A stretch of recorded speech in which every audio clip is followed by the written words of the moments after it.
So once again, we find ourselves 3 days without a video.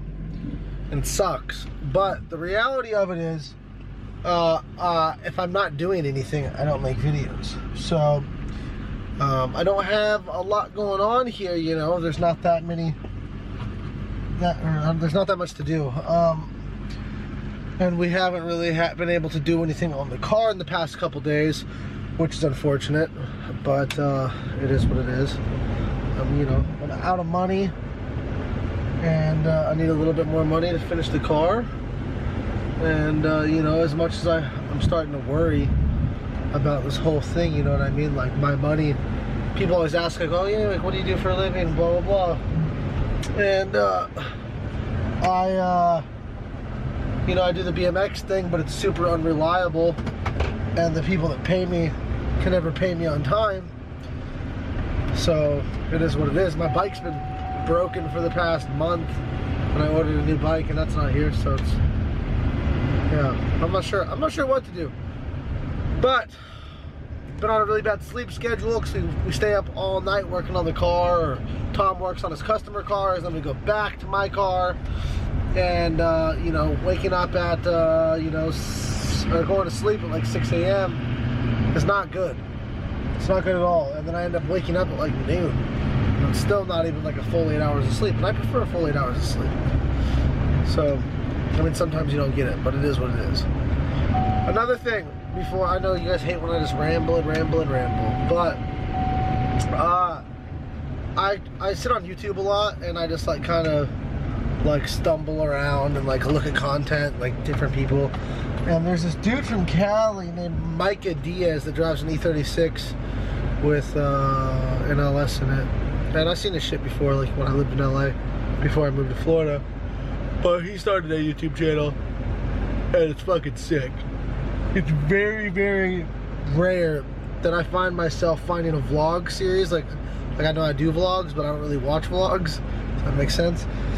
But you know, it's rare that I find somebody doing vlogs where I can like sit there and watch a whole 25-minute vlog. And yeah, he did that. So I don't know the dude at all. I never met him, but go check out his channel. It's fucking sick. I think it's just MICAH DIAZ. And tell him I sent you. But anyways, me and Carlos, hello, are you gonna come here with Daddy? All right, Carlos and I are gonna go to the beach. I'm gonna grab a coffee real fast, and then yeah, we're gonna go to the fucking beach, and it's gonna be sick.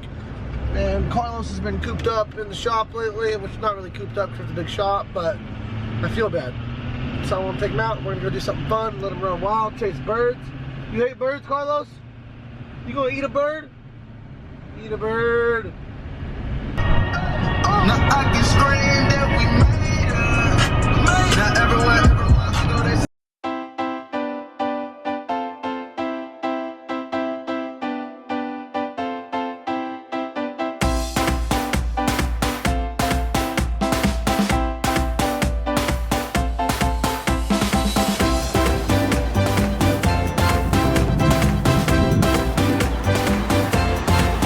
What is it? What is that, girls? What is it? Get it! Get it! What is that? What is it? Get it! Get it! Get it! Get it!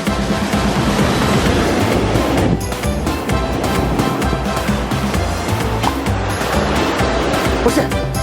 What is that? Go! Go!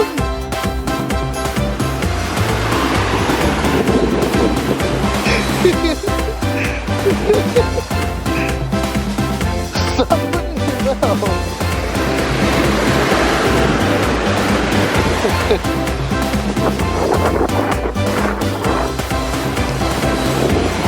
What is that?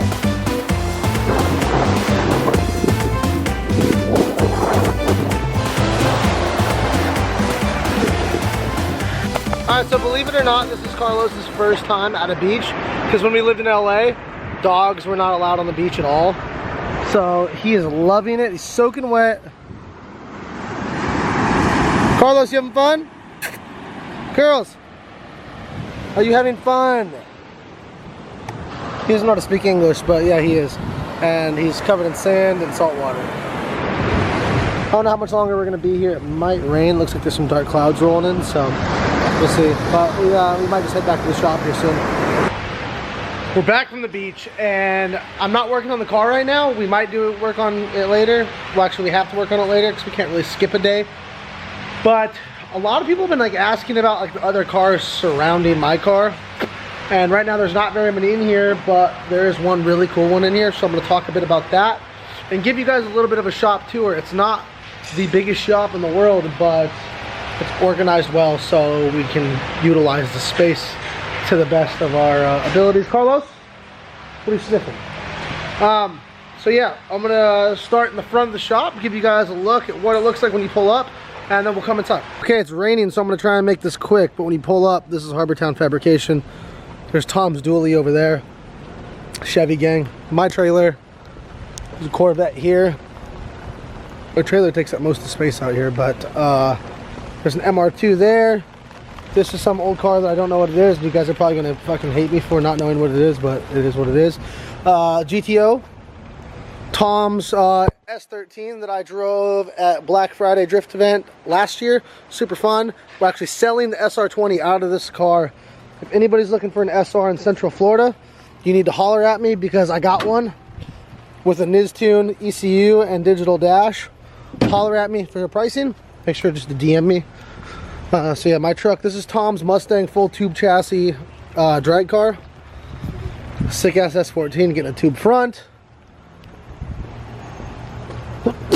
Shit. It's raining. We got some scrub tires here. These are all Patch Hancocks. Some of my GT radials. 2 Trailblazer SS's. There's a coupe back there. A Galant that we're going to do something cool with. This is Tom's trailer that used to be Pat's. Now I'm going to go inside before my camera breaks. So you're just waiting for your dad? Alright, so if you walk in and turn left, you have a motorcycle, which I don't know what it is or whose it is. This is pretty much all the shit to clean the shop. Shop vac mop, pressure washer, oil drum, compressor, soft serve ice cream machine, essential. A bunch of my random shit. Tire machine, very essential when doing this drift shit.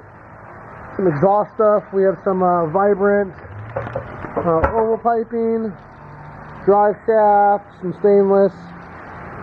Tom does excellent exhaust, so make sure to holler at him for an exhaust. Some other random bits and pieces, some gearboxes, body panels. These are, I think, Pat's Cosmos wheels. Maybe some old ones. I don't know if you guys remember Pat's old car, but when he used to run those wheels, he loved them, which is super weird to me because they're not that cool. Some gearboxes under here. I think there's a fully built T56 right there. 240 diff. I don't know what that one is. This is what a dry sump pump looks like. Dry sump for a 2J. And pretty much all the parts on this table right here, besides this S14-R4, this 2J 350Z tube chassis, fucking drag pro mod car. And some parachutes back here, goddamn wheelie bar, pretty nuts. So this thing, you guys see it in the background of all my videos. I'm gonna try and give you guys an inside look here. Carbon dash, all tube. I'm not sure how to open the door, so I'm just not gonna do that. So, going to the front. I don't know all the specs on this stuff. So a motor plate, if you guys don't know, it's becoming a lot more common even in drifting. It eliminates you having to use motor mounts. Now in drifting, especially with like an S14 or an S13, the advantage to that is then you do not have to lift your motor if you need to pull a subframe or a rack. So your motor is no longer attached to your front subframe, and your steering rack subframe can come out super easy. And this one even has, what is it? Would this be like a rear motor plate or a trans plate? This is what's called the mid plate. Mid plate. Which all these 3/4 chassis cars have. And typically what you'll do is you'll have the mid plate, that's what the motor bolts to directly, and then you'll have your front. Yeah, which I was talking plate. about this, yeah. Okay, and that holds the motor in position. And then the transmission will sit back behind there, and the mid plate has dowel pins in it that'll hold the transmission and everything. This configuration that they're running, they wanted to run, this is an adapter plate that they're using as well as the mid plate. Because of the transmission that they're using, the length of the input shaft, in order to get the spacing right for the clutch, they had to bring it forward a little bit more. So that's why they're running the configuration that they're running. Sick. And in a second, I'm going to show you the intake or the turbo manifold that he's working on. The intake manifold is beautiful, pretty intense. It's a 2-piece billet, 5-inch throttle body Boley manifold. I'm guessing this probably costs upwards of about $6,000. Probably, I don't know. Probably about $5,000-$6,000. I think it's a one-off. There were 2 that were made. Okay, so maybe more. It could be more than $6,000. These guys spend a lot of money. He's got the fluid dampener, some Brown Crowder cam gears. I think this is just a. This isn't a stroker, right? No, it is. Oh, it is. So it's a 3.4 liter stroker 2JZ. I believe. I mean, it would make sense. All right, going over here. There's this painting I did of Harambe right after he died. Yeah, it's pretty sick. Got some wheels. This is all LS stuff right here. So I'm gonna try and guess. Look at Carlos. Look at him. Jesus. I'm gonna try and guess what all these motors are. Mine's. No, I'm gonna guess. This one here, 4.8. Yep. Would it come out of a truck? Yeah, probably. Okay. Then moving over here, this is just a stock LS1 block. It's 5.7. Yep. Okay. This is a 5.3. It was a 5.3. This is 6.2. That's our 550 to the wheels NA package, like complete motor you can buy. This one was to be done within a certain amount of money price point, which I believe it's about $9,000 altogether. That's with the heads and everything, but it uses a 5.3 base block, so that way you eliminate right away about $1,000 in core engine block pricing. So Because they're about $500. or less, just for the block. You can get the block, just the block from Summit, you can get it for $300. So, Shut the fuck up. This motor is 600 NA to the crank and about 550 to the wheels, depending on what aftermarket, you know, whatever accessories you put on after it. But this was a drift spec motor specifically built around, you know, somebody that wanted to enter Pro-Am, be able to buy a motor and have it carry them all the way up to and through Pro 2. So, yeah. yours is very similar to it, but yours is also larger displacement. This one comes out to a 6.2 liter when all said and done. So.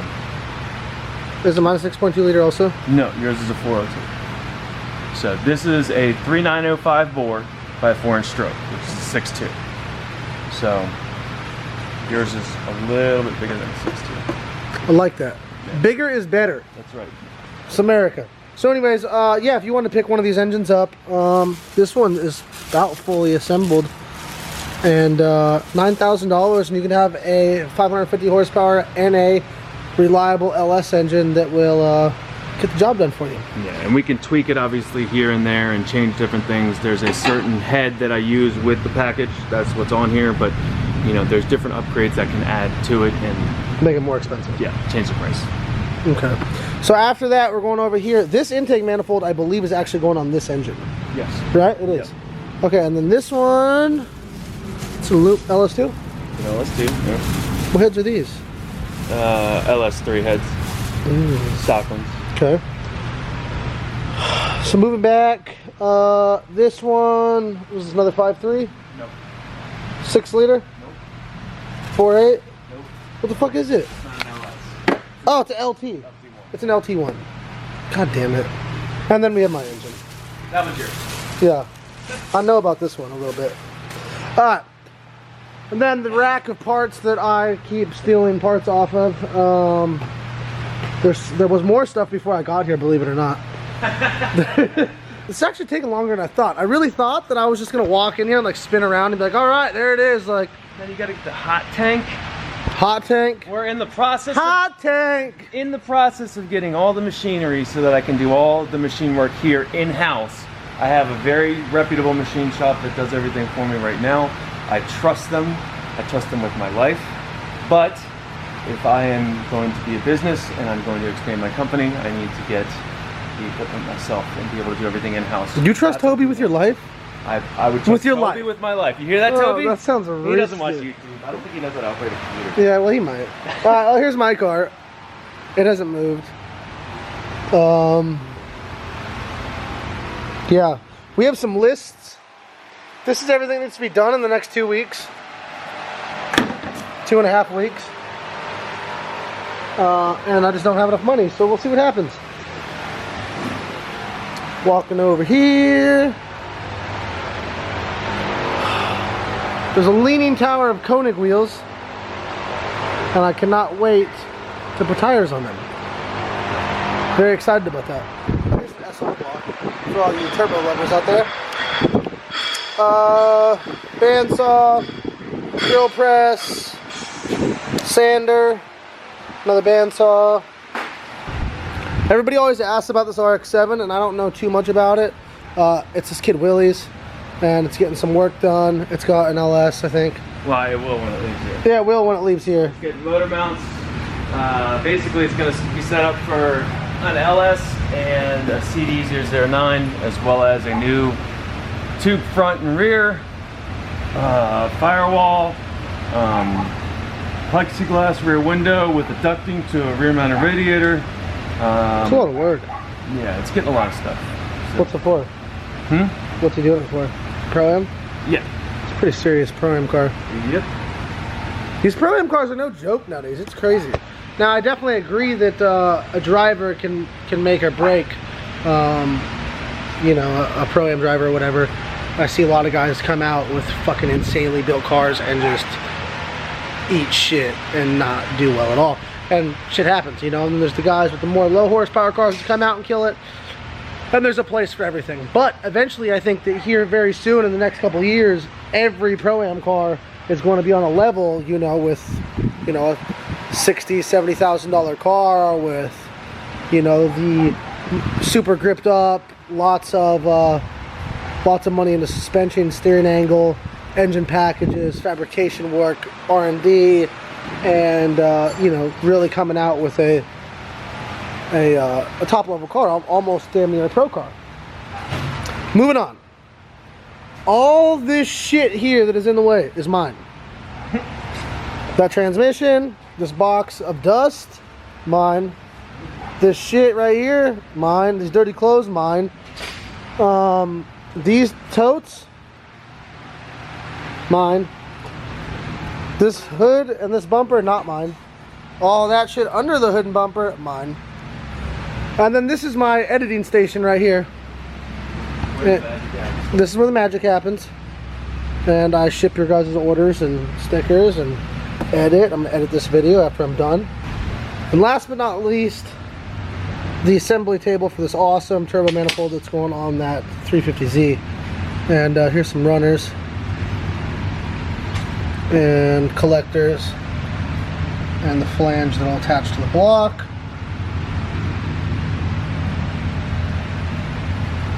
These are very nice. I just wanted to get something out today. I haven't had a video in a few days. I know this might not have been the most eventful video, but it's better than nothing, in my opinion.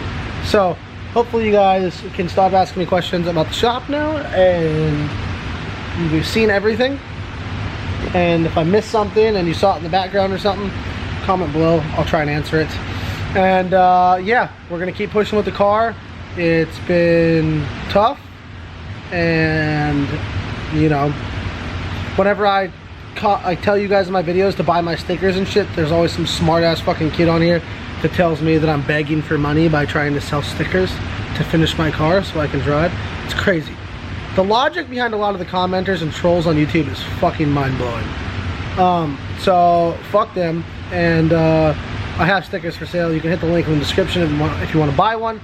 I think we're getting really close to having everything, but you know, there's still a few things. I still need to buy tires, and that's going to be close to $1,000 for the next round, and then I still need a body kit and a few other things, which is like $1,000. It all adds up. It's crazy. It's crazy. But if you buy a sticker, it helps out. Thank you. I appreciate it. I just shipped out 20 envelopes yesterday, so let's try and do another 20. I appreciate it. And don't forget to like, subscribe, comment, and I'll see you guys next time. Peace.